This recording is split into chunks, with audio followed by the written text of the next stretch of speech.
secret flight path opened up between Area 51, UFOs over military bases. Senator Marco Rubio had some very interesting things to say recently over the fact that there might be UFOs flying over military bases and the government has no clue what they are. This is coming from theblaze.com. Republican Senator Marco Rubio of Florida indicated on Monday that there have been several instances in which unidentified aircraft have flown directly over U.S. military bases and the government still has no clue what they were or who was operating them. Quote, "There's stuff flying over military installations and no one knows what it is and it isn't ours." End quote. Rubio, who sits on the Senate Intelligence Committee, told TMZ in an impromptu interview at the Reagan National Airport in Arlington, Virginia. Quote, "I mean, it's common sense, right? If stuff is flying over the top of your most sensitive installations and it's not ours and no one knows whose it is, you should find out what it is and tell us." He went on to add there could be a logical explanation, but that's just the point. Nobody knows. Maybe it's another country, and that would be bad news too, he said. In its report on the interview, TMZ said, "Our intent was a lighthearted conversation, but Rubio got a dead serious attitude about the potential danger the U.S. faces from unidentified aircraft flying over our military installations." It seems like they were kind of jokingly bringing this up, and Marco Rubio took it very seriously and gave a very serious concerned answer. The senator's concern likely comports with that of most Americans after finding out the government knows about quite a few more instances of unexplained aerial phenomenon, or UAPs as they're now called, than previously understood. That information, however, is set to be shared with the public at some point before the end of the summer. Or we should hope. Former President Donald Trump signed legislation into law in December that forces U.S. spy agencies and the Pentagon to disclose what they know about UFOs to the Senate Intelligence and Armed Services Committee within 180 days. Last Friday, former Director of National Intelligence John Ratcliffe previewed the forthcoming report by confirming that, quote, "there are a lot more sightings than have been made public," end quote. He noted that officials have tried to find a plausible solution for the UFO sightings, but admitted there are instances where we don't have a good explanation for some of the things we've seen. Talk of UFO sightings have been all over the news lately, especially since the Pentagon announced it had formed a task force to investigate documented instances of unidentified aerial phenomenon. That announcement followed the Defense Department's verification of the authenticity of 3 videos showing encounters between military pilots and UFOs. I've covered that before. The Nimitz encounter, the Go Fast video. These were well documented now and made public, and the Pentagon has, officially said yes, they are real. They were taken from military pilots, and we don't know what these craft were. So, interestingly enough, last week, there was a mysterious high-altitude flight corridor that was opened up between the Pacific Ocean and Area 51. And I wonder if these two stories have some correlation. The timing of it's very odd that we just had this weird statement by Marco Rubio saying there's UFOs flying over military bases, and then here we have a high-altitude flight path that was opened up very oddly at an odd time, right over Area 51, right into a military base of our own. So this article is coming from thedrive.com. The restricted strip of airface bridged the Nevada Test and Training Range with the Pacific Ocean during a few-hour window last Saturday evening, and this is from March 15th, so it's pretty new, pretty recent. Late last week, a curious alert appeared in the Federal Aviation Administration's database of Notice to Airmen, or NOTAMs, which, among other things, alerts aviators to chunks of airspace that are temporarily off limits. The details strongly point out that the comings and goings of a high-flying aircraft between either Area 51, also known as Groom Lake, or the Tonopah Test Range Airport, 2 of the U.S. military's closely guarded test flights facilities and the Pacific Ocean to the southwest of San Francisco, California. The NOTAM, which was first pointed out by users on the dreamlandresort.com message board, was issued on March 12, 2021, but was only active between 5:45 p.m. and 8:15 p.m. local time the following day.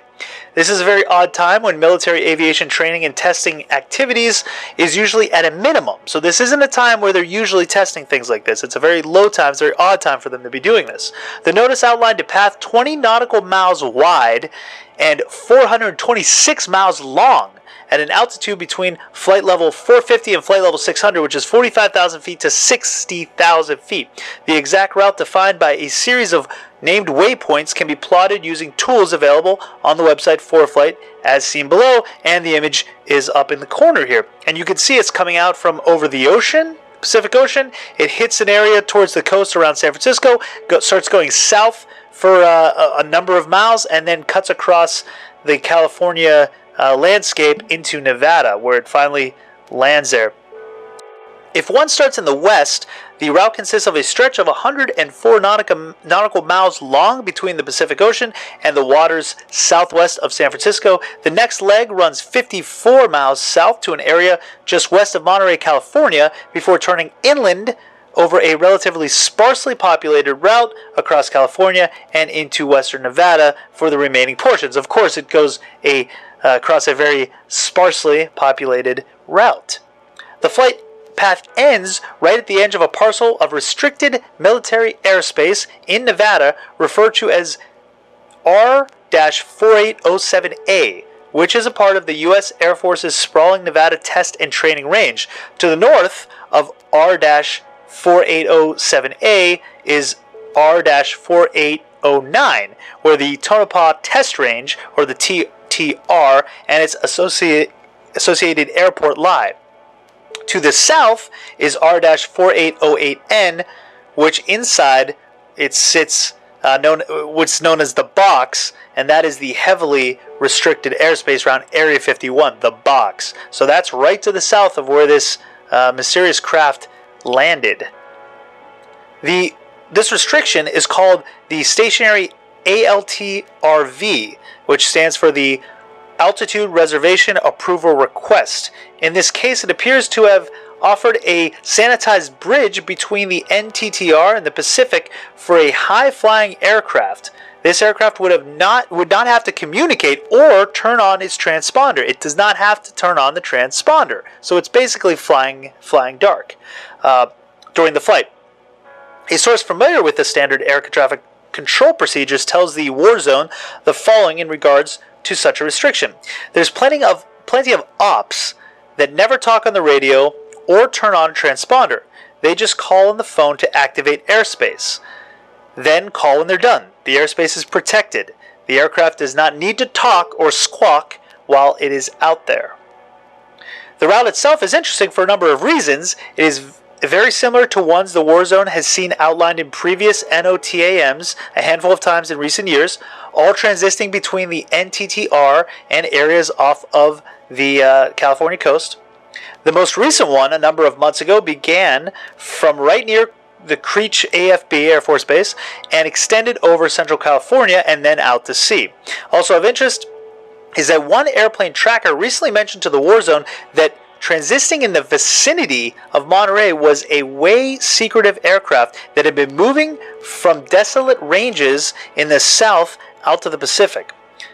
All told, these types of temporarily restricted pieces of airspace appear to provide secure high-altitude corridors between the NTTR and the top-secret facilities within, and various offshore U.S. military test range in the Eastern Pacific. It could also be a way to get a clandestine aircraft outside of the CONUS as efficiently as possible and recover them in a similar manner for long-duration missions that reach far beyond the Eastern Pacific. It's also important to note that an aircraft using a corridor in question does not have to be manned. In fact, such a route could exist because it is an unmanned, clandestine asset that needs to transit out to sea as easily as possible.